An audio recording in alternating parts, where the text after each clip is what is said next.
My name is Charlie Cox. I'm playing a half-elf rogue arcane trickster who's also a pirate. And my name is Seamus O'Flanagan, a.k.a. the Cabin Hand.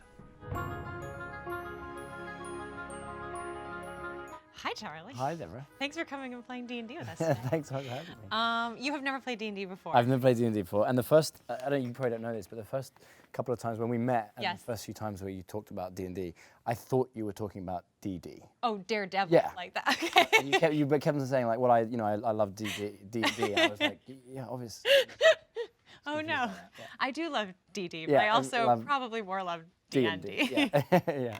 But yes, after all those times, like you listened to me talk about it and go on about this crazy game that I play, what was your impression of the game before coming here today? Well, I couldn't conceive of what it was, Right. even when you described it, and even when you played a game with some of the makeup and hair girls from the show, Yes. and they kind of explained it to me, and I was like, I could not get my head around It's it. extremely hard to put into words. Yeah, but then you sent me an amazing link before today, of a game that you dungeon mastered, I guess a few months ago or whatever, and so that was the first kind of impression. So I had some sense coming into this. I still had no sense of the workings behind the scenes. Sure. And like how you were, it's even having just played it, it's hard for me to fathom how you kind of figure out all the possible variations of what could happen or what the characters could do. Right, which the answer to that, of course, is you don't. You just don't- kind right, of you just kind go of roll with it, with it. you Yeah, wing with yeah, it. yeah. And I mean, I always feel like, like my boyfriend does improv and stuff like that, and there's all that yes and that everybody knows about. Right. So my whole thing is like, if you come up with a cool idea, I kind of want you to succeed. Right. So let's go that way because it makes a better story. Right. It's kind of cool. So do you have any sort of a different impression of it now that you've played? I'm realizing as I was going along that there isn't so much a wrong answer. Yeah. There's no wrong thing you can do. Yeah.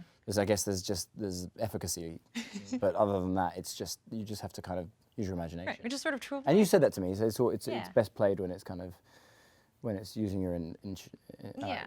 you're being intuitive. Yeah. Tell us a little bit actually about your character. So I know, like, I mean, I helped you roll it and build it, but Yes. like, what did you come with it that you wanted to sort of play with? Well, I really didn't know because you knew that this character would have some sort of marine knowledge. Yes. You sent me monks and the different archetypes of monks and rogues. And rogues. Yes. And I read all that, and I liked the idea of being a rogue. Right. Well, And then what appealed to you about that? it was a combination of being kind of athletic and strong and he has dexterity and those kind of things, but also a level of kind of tricksterness. Yeah, to it. yeah, yeah. You know, I didn't want it to be brute force. I wanted there to be some kind of magic Yeah. involved. I don't know why. So I liked the rogue trickster. That was like what I. And then I don't really understand the half-elf thing. That's just kind of there. I'm kind of ignoring that. I don't know what that means, other than the fact that my little character had pointy ears. A little pointy ears that Yeah. you could see in the dark, which yeah. is kind of nice. That's kind of half-elf. I don't know what that means. I did a film version of Moby Dick Okay. years ago. Oh, there you go. Right. So I spent 4 months on a 150-year-old whaling boat, real thing, Right. and we literally lived on it. So So you're uniquely prepared to and play they this built this whole. We filmed it in Nova Scotia, and they built the whole town and the whole little like docks area. So I wrote this little essay of this character who grew up in a kind of a city port. And he was just, he developed these little kind of tricks and spells, and he was going around living hand to mouth, but he was living well. And then he kind of misjudged a potential kind of victim, and he suddenly got in like a lot of trouble, and he was wanted by the law, and he was wanted by a band of criminals. Right. And he had a friend who was working on a ship that was So detailed. yeah, right. I love it. It's great. That was leaving in the early hours of the morning. So he got onto the ship. He snuck on. He hid away in stowage, and then he used one of his little like spells to just convince the crew that he wasn't new. Something like that. Like I tried to figure, like he kind of just used something so that he could kind of just mingle. Right. Suddenly everyone was like, oh yeah, he's been here from the beginning.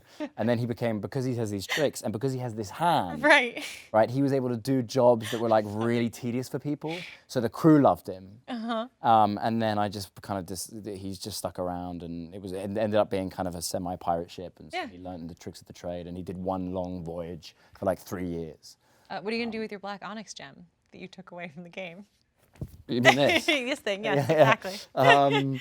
What is Seamus going to do with his black onyx? I don't know. And the best fun was coming up with his nickname. Yeah, what were you telling me? I had because I wanted him to be Irish because I kind of can do an Irish accent. So I didn't want to, you know what I mean?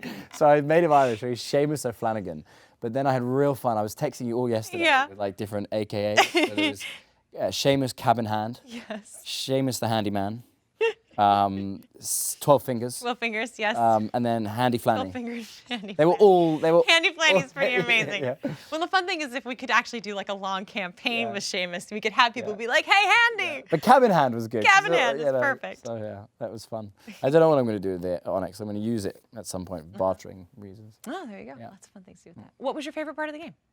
My favorite moments was when I realized I had a unique ability that I could use. Like my favorite moment in the game was when we were figuring out how to potentially get round the Gillum. Okay. And I came up with the idea of, we didn't know if it was dangerous or how dangerous it was. Right. So I came up with using the hand to send the mirror in. That was my favorite moment. It was like, very cool. Wow, that was like exciting. And we got to do like a fancy stick thing too. And we Like, had a whole thing. Yeah, I was blown away by like the set and the props. This is incredible. It's unbelievable. Like it was so exciting. The people here are very, very good at what they do. Yeah. But I don't know if you even know this, but like on every set I've ever been on as an actor, I always come away being known as the games master because I love games. And I'm obsessed. I mean, you know from D&D. I know, yeah, you play a lot of games. I didn't know you get that nickname. Exploding Kittens. Yeah. Perudo is my favorite game of all time.